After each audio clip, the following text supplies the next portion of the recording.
রাজধানীর বাইরের শিক্ষা প্রতিষ্ঠানগুলোতেও প্রাণ ফিরেছে। শুরু হয়েছে ক্লাস সহ সব ধরনের কার্যক্রম। এতে স্বস্তি প্রকাশ করেন শিক্ষার্থী, শিক্ষক ও অভিভাবকরা।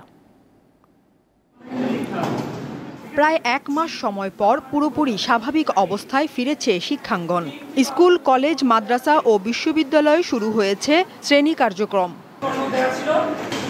দীর্ঘদিন পর শিক্ষা প্রতিষ্ঠান খুলে দেয় আনন্দিত শিক্ষার্থী, শিক্ষক ও অভিভাবকরা। প্রথম দিনেই শিক্ষার্থীদের উপস্থিতি ছিল চোখে পড়ার মতো। হয়েছে নির্ধারিত ক্লাস। বাসায় বসে অনেক বোর হয়ে যাচ্ছিলাম, এখন বান্ধবীদের সাথে দেখা হচ্ছে, অনেক ভালো লাগছে। স্কুলে আসছি, আজকে পরীক্ষা ছিল, অনেক ভালো করে পরীক্ষা দিয়েছি। যদিও ইতিমধ্যে শিক্ষার্থীরা পিছিয়ে গেছে খানিকটা, তবুও আমরা চেষ্টা করব আবার এই শিক্ষণ ঘাটতি পুষিয়ে দেওয়ার জন্য। সবকিছু আবার নতুন করে আমরা করার চেষ্টা করব ইনশাল্লাহ। নতুন তত্ত্বাবধায়ক সরকারের কাছে আমাদের দাবি হলো শিক্ষা ব্যবস্থাটাকে ঢেলে সাজানো এবং শিক্ষার মান যাতে উন্নত করা যায়। সরগরম হয়ে উঠেছে জাহাঙ্গীরনগর বিশ্ববিদ্যালয়। শিক্ষার্থী ও শিক্ষকদের পদচারণায় মুখরিত হয়ে উঠেছে ক্যাম্পাস। দীর্ঘদিন আন্দোলনের ফলে পড়াশোনায় একটি গ্যাপ তৈরি হয়ে গিয়েছে। আমরা আশঙ্কা করছি যে আমরা হয়তো একটা সেশন জটে পড়তে পারি। অনেকদিন আসতে পারি না, একটু খারাপ লাগছে, বাট এখন ভালো লাগতেছে। আসতে পারছি, সুস্থভাবে আসতে পারছি, এটুকুই। আমাদের অনেক ভালো লাগতেছে। আমরা চাইতেছি যে আরো পরিবেশটা স্বাভাবিক হোক আমাদের।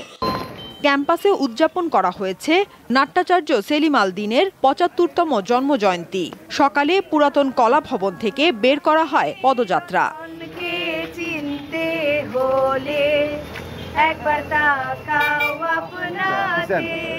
দীর্ঘদিন পর খুলেছে রাজশাহী বিশ্ববিদ্যালয়। ক্যাম্পাসে ফিরেছে শিক্ষার্থী ও শিক্ষকরা।